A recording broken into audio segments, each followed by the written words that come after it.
बिस्मिल्लाहिर्रहमानिर्रहीम। अस्सलाम वालेकुम नाज़रीन, आप यूट्यूब चैनल देख रहे हैं। मैं इमरान खान हूँ। आज 23 अक्टूबर 2025 है।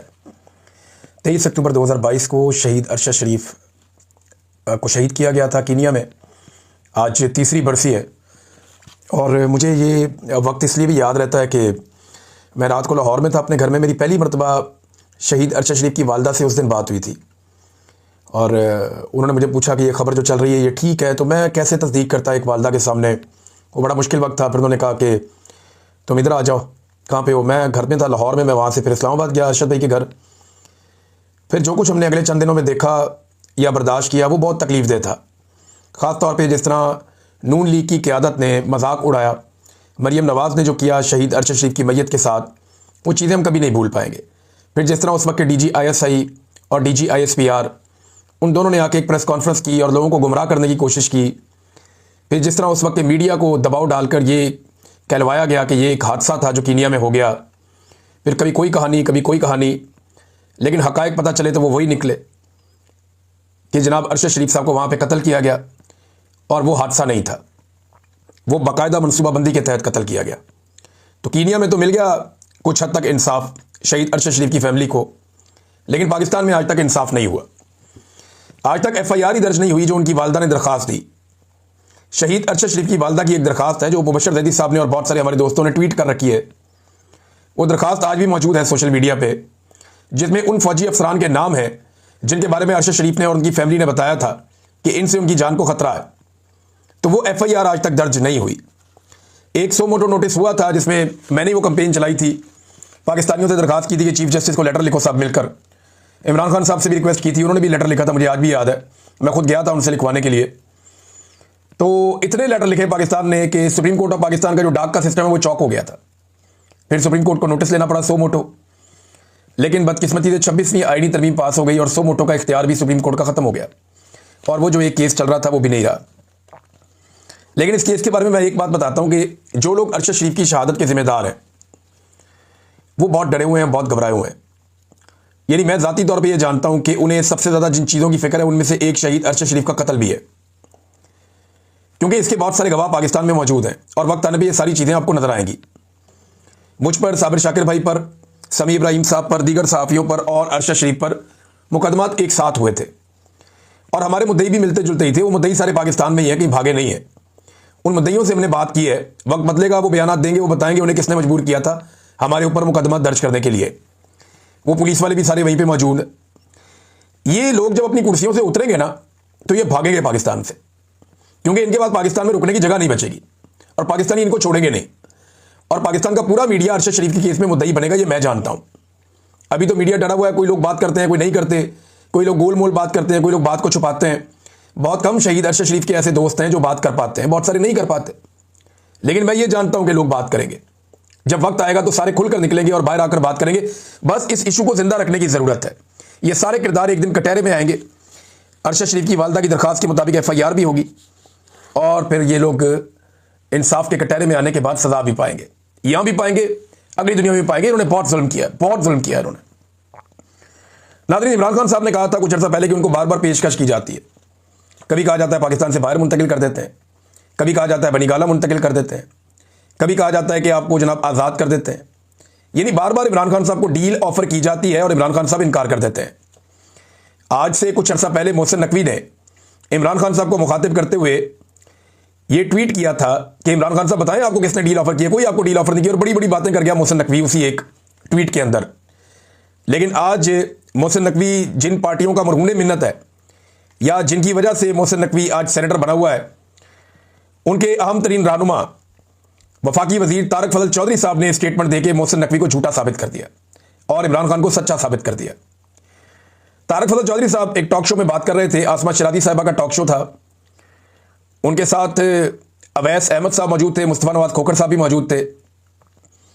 तो उन्होंने कहा कि तहरीक इंसाफ दरखास्त देकर इमरान खान साहब को बनीगाला मुंतकिल करवा ले। यानी तहरीक इंसाफ दरखास्त दे, इमरान खान को बनीगाला मुंतकिल कर देंगे। हम पहले भी पेशकश कर चुके हैं, इमरान खान ने अभी तक दरखास्त नहीं दी। ये वफाकी वजीर तारक फजल चौधरी साहब कह रहे हैं। यानी नवाज शरीफ साहब को अस्पताल पहुंचाना हो तो ये घुटनों पे बैठ जाते थे PMLN वाले, पाकिस्तान से बाहर पहुंचाना हो तो 50 रुपए के स्टाम्प पेपर के ऊपर निकाल देते थे। हमेशा नवाज शरीफ ने डील की है, आसिफ अली जरदारी ने डील की है, लेकिन इमरान खान डील नहीं करना चाहते। वो अपनी ज़ात के लिए डील नहीं करना चाहते। वो कहते हैं एस्टेब्लिशमेंट आए बैठे बात करें, उन्होंने निकलना कैसे है बाहर, हम इलेक्शन करवा के पाकिस्तान खुद संभाल लेंगे। तो एक्चुअल तो मामला यह है कि एस्टेब्लिशमेंट के कब्जे से पाकिस्तान निकले, हुकूमत चाहे बाद में किसी की भी आ जाए। यानी अभी मकबूलियत अगर पीटीआई की है तो एक आधी हुकूमत उनकी बन जाएगी, अगर डिलीवर करेंगे तो दोबारा बनेगी, नहीं करेंगे तो पीपल्स पार्टी की या पीएमएलएन की बन जाएगी। ये ऑब्वियस है, पॉलिटिकल पार्टीज एक के बाद एक हुकूमतें बनाते रहते हैं। प्रॉब्लम यह है कि एस्टेब्लिशमेंट का कोई सियासत में किरदार नहीं होना चाहिए, लेकिन बदकिस्मती से वो सियासत में किरदार अदा करते हैं। अब एक मरतबा फिर जो है वो साबित हो गया कि इमरान खान साहब ने जो कहा कि उनको बार बार पेशकश की जाती है, वो इमरान खान साहब की बात दुरुस्त थी। मोहसिन नकवी साहब ने गलत बयानी से काम लिया था, ये तारिक फजल चौधरी साहब के स्टेटमेंट से ये पता चलता है। लेकिन मैं आपको ये बता देता हूं, जो मेरे पास इंफॉर्मेशन है कि एस्टेब्लिशमेंट इमरान खान साहब से बात करना चाहती थी। एस्टेब्लिशमेंट ने यह फैसला भी कर लिया था कि यास्मीन राशिद साहबा को छोड़ दिया जाएगा, पब्लिक का बहुत प्रेशर था, और शाह महमूद कुरैशी साहब को भी रिहा कर दिया जाएगा। सीबीएम छोड़े थे, जिन्हें आप कॉन्फिडेंस बिल्डिंग मेजर्स कहते हैं। ये चीज़ें चल रही थी मई से पहले, लेकिन मई में जब इंडिया और पाकिस्तान का मार्का हुआ, उसमें पाकिस्तान को कुछ फायदा हो गया। वो जो फायदा हुआ तो मिलिट्री एस्टेब्लिशमेंट को थोड़ी सी ऑक्सीजन मिल गई पब्लिक में, तो उन्होंने वो फैसला अपना तब्दील कर लिया, जहां पे वो उस वक्त पाकिस्तान तहरीक इंसाफ की मिन्नतें कर रहे थे बातचीत करने के लिए और रास्ते निकालने की बात कर रहे थे। मैंने आपको बताया भी था एक वीलॉग में कि मुझे तक रब्ता करके एक दो लोगों ने यह दावा किया कि जनाब बड़ी जल्दी हालात ठीक हो जाएंगे, मिलिट्री एस्टेब्लिशमेंट अपने आप को सियासत से अलग कर लेगी। तो मैंने उस वीलॉग में भी ये कहा था कि जब तक ये नहीं कर लेंगे तब तक हमें यकीन नहीं करना चाहिए। ये कहानी यही होती है। लेकिन फिर जब इंडिया और पाकिस्तान का मार्का हुआ, इन्हें थोड़ी सी ऑक्सीजन मिल गई पब्लिक के अंदर, या पब्लिक के अंदर इनकी गेम बेहतर हो गई, तो इन्होंने साथ ही कहा जी नहीं, अब कोई मुज़ाकरात नहीं, कोई चीज़ नहीं, फौरन ये पॉइंट ऑफ नो रिटर्न पे वापस पहुंच गए। लेकिन अब दोबारा से उनके हालात पतले होना शुरू हो गए हैं। आजकल खबरें ये दी जा रही हैं या दिलवाई जा रही हैं, लेकिन खबरें आ रही हैं। खबरें ये दी जा रही हैं कि हुकूमत और एस्टेब्लिशमेंट में कुछ प्रॉब्लम्स क्रिएट हो गए हैं। एस्टेब्लिशमेंट के जो करीबी लोग हैं, जैसे कि मोहसिन बेग साहब हैं या इस तरह के और कोई सहाफ़ी हैं, वो अब हुकूमत के ऊपर, खासतौर पर पंजाब हुकूमत पर और इधर उधर तनकीद करना शुरू हो गए। मोहसिन बेग साहब का अपना एक प्रॉब्लम भी है कि उनके जो तीफी भट्ट का कत्ल हुआ, पुलिस ने जो उन्हें कत्ल किया वहाँ पे मावराए अदालत, मावराए कानून लाहौर में, तीफी भट्ट का बड़ा लाहौर में नाम है, बहुत सारे हवालों से लोग जानते हैं। वो एक जो लाहौर का पूरा एक अंडरवर्ल्ड है, वो इस तरह के लोग हैं, और भी बहुत सारे लोग थे, और इनकी दुश्मनदारियाँ पुरानी चलती रही हैं, और मुख्तलिफ किस्म के मामला इनके बड़े पेंडिंग हैं, बहुत सारे मुकदमात इनके ऊपर हैं, इनके मुखालिफिन के ऊपर भी हैं, ख़ानदानी दुश्मनियाँ भी चल रही हैं। तो तीफी भट्ट ने नवाज शरीफ वगैरह को बड़ी सपोर्ट भी माजी में की हुई है, और मोहसिन बेग साहब के इन लोगों के साथ अच्छे ताल्लुकात। हो सकता है उनको उस बात का भी गुस्सा हो गया, ये जाती हुई है। लेकिन जनाब मोहसिन बेग साहब और दीगर जो कई सहाफ़ी हैं, वो अब हुकूमत पे तनकीद कर रहे हैं। जो रुकी हुई थी वो तनकीद पहले नहीं हो रही थी, लेकिन इसका मतलब हरगिज़ ये नहीं लेना चाहिए कि आसिम मुनीर साहब नवंबर में घर जा रहे हैं। ये मेरे ख्याल में कबल वक्त होगा। नवाज शरीफ के बारे में आप कोई प्रिडिक्ट तो नहीं कर सकते। नवाज शरीफ का प्रॉब्लम है कि वो अपने अलावा किसी और को ताकत के किसी ओहदे के ऊपर बैठा हुआ नहीं देख सकता। नवाज शरीफ के लिए ये बर्दाश्त करना भी बहुत मुश्किल है कि मेरा भाई वज़ीर आज़म पाकिस्तान बना हुआ और मैं क्यों नहीं बना। यानी इनका शरीका भी होता है ना। ये लास्ट टाइम जब बनाना था तो शाहिद खान अब्बासी को बना दिया था नवाज शरीफ साहब ने, शहबाज शरीफ साहब को नज़रअंदाज किया था। तो ये एक नवाज शरीफ साहब का प्रॉब्लम तो है कि वो किसी जर्नैल को, किसी सियासतदान को अपने से ऊपर नहीं देख सकते, उन्हें मुकम्मल ताकत पसंद है। दूसरा एक और चीज़ भी आपको ध्यान में रखनी पड़ेगी कि मौजूदा जो आर्मी चीफ है, इसने ट्रंप के साथ अच्छे ताल्लुकात बनाए हैं। और एक बात और भी देखें कि जो डीजी आईएसआई है उसे एक्सटेंशन मिल चुकी है पाकिस्तान में। तो एक फेज तो तय हो चुका है कि डीजी आईएसआई वो एक्सटेंशन ले चुके हैं। आर्मी चीफ के ट्रंप के साथ अच्छे ताल्लुकात हैं, 5 साल वाला कानून पहले बना हुआ है। तो क्या वाकई आसिम मुनीर साहब नवंबर में घर चले जाएंगे? तो मेरे ख्याल में ये इस तरह की चीज़ें बाद वक्त फैलाई जाती हैं ताकि थोड़ा सा जो लोगों के अंदर एक मोमेंटम बन रहा है या रिएक्शन आ रहा है, लोग थोड़े मुतमईन हो जाए। लोगों को जब लगता है कि वो बगैर लड़े जीत सकते हैं तो वो लड़ाई का इरादा तर्क कर देते हैं। बाद वक्त ऐसी चीज़ें इसलिए भी फैलाई जाती हैं। कोई वजह नहीं है कि इस तरह के किसी प्रोपेगेंडा पे भरोसा किया जाए। हर जमहूरियत पसंद को आसरा दिया जाता है वक्ती तौर पे, और फिर वक्त भी निकल जाता है। आजकल नून लीग और पीपल्स पार्टी वालों को आप देख रहे हैं ना, वो आपस में नूरा कुश्ती कर रहे हैं। ये नूरा कुश्ती है। जैसे ही इमरान खान मैदान में आएगा आप देखिएगा ये दोनों मिलकर इलेक्शन लड़ेंगे। जैसे ही इमरान खान मैदान में आएगा आप देखिएगा ये इकट्ठे हो जाएंगे और ये इमरान खान के दुश्मन बन जाएंगे और ये एक साथ मिलकर इमरान खान को मारेंगे। ये नूरा कुश्ती इसलिए कर रहे हैं कि अपने अपने हलकों में अपने अपने लोगों को थोड़ा सा एक्टिवेट करें, क्योंकि इनके कारकुन की अब ये कैपेसिटी रही नहीं कि वो पाकिस्तान तहरीक इंसाफ का मुकाबला करे या उनके बयानिए का मुकाबला करे, लेकिन एक दूसरे के बयानिए का मुकाबला ये कर सकते हैं। तो इसलिए कारकुन को मुतहर्रिक करने का इन्होंने एक नया तरीका निकाला है, उस पर आजकल काम कर रहे हैं। राणा सनाउल्लाह का एक बयान आया, उसको आप नजरअंदाज नहीं कर सकते इस मौके पर, क्योंकि थोड़ा अजीब बयान है। उन्होंने कहा जी फील्ड मार्शल आसिम मुनीर के होते हुए सियासतदानों ने अगर मौका गवा दिया और मसाइल हल ना किए तो शायद कल कोई ऐसा आ जाए जो उनको मौका ही ना दे। मेरी बात याद रखें, ये राणा सनाउल्लाह साहब ने बात की, इसके 3 पहलू हैं। नंबर 1 तो ये है कि फील्ड मार्शल के जाने के बाद यानी इनके होते हुए सियासतदानों ने मौका गवा दिया और कोई नया आ गया। इसका मतलब यह है कि राणा सनाउल्लाह साहब एक इशारा दे रहे हैं या फूड फॉर थॉट दे रहे हैं, जैसे कि मैंने पीछे आपको बताया भी। हो सकता है वो सोचने के लिए लोगों को एक मुहैया कर रहे हैं कि जनाब ये इस तरह सोचो कि फील्ड मार्शल जा भी सकता है। अब फील्ड मार्शल बनने का फायदा क्या, जब जाना ही था तो जाने वाने का इरादा तो किसी का नहीं। इस कुर्सी पे जो आता है वो जाता नहीं है, उसे भेजना पड़ता है। आज तक आर्मी चीफ की कुर्सी पे जो भी आया वो गया नहीं, उसे भेजा गया। आसिम मुनीर साहब भी जाने के नहीं है, उनको भेजना पड़ेगा। जनरल बाजवा जिस वक्त अपनी स्टिक हवाले कर रहे थे आसिम मुनीर साहब की, तो उनकी बॉडी लैंग्वेज आपको याद है, एक मुर्दा बॉडी लैंग्वेज थी उनकी, जैसे कोई धक्के देके चला रहा है।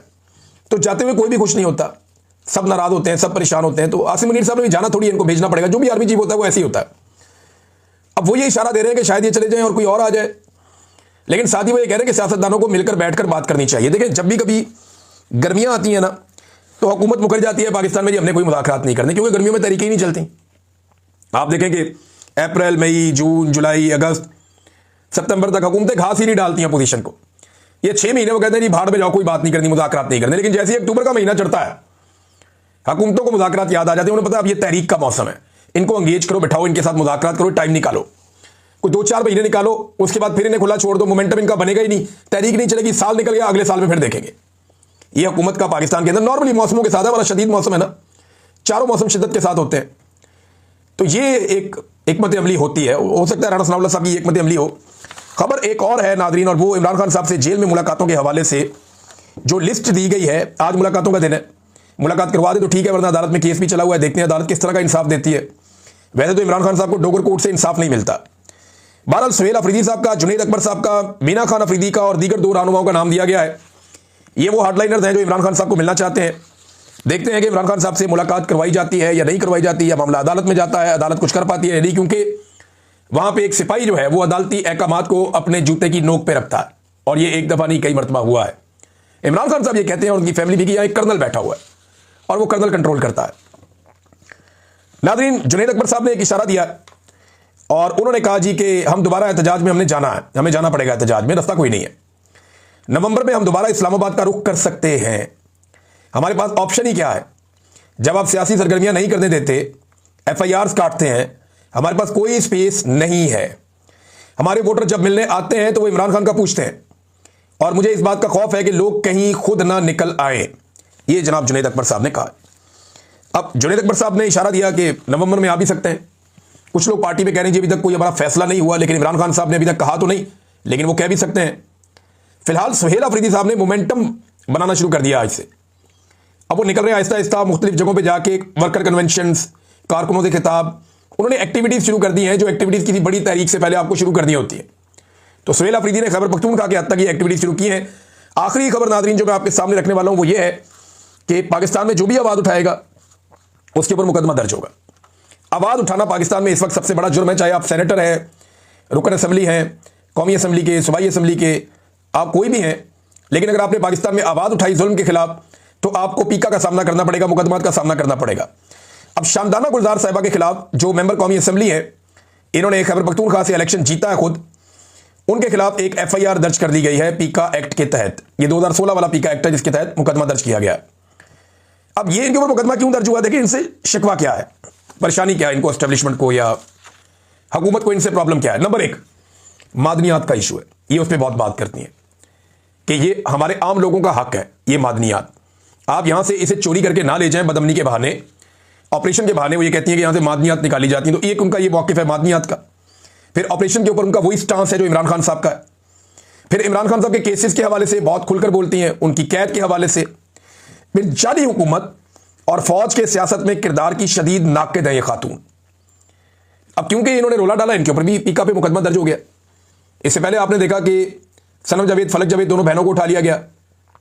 तहिबा राजा के साथ क्या हुआ, जो खदीजा शाह के साथ हुआ वो क्या हुआ, सबसे बढ़ के यास्मीन राशिद साहिबा, इमरान खान साहब की अहलिया बुशरा बीबी, अगर उनका नाम ना ले तो ज्यादती है।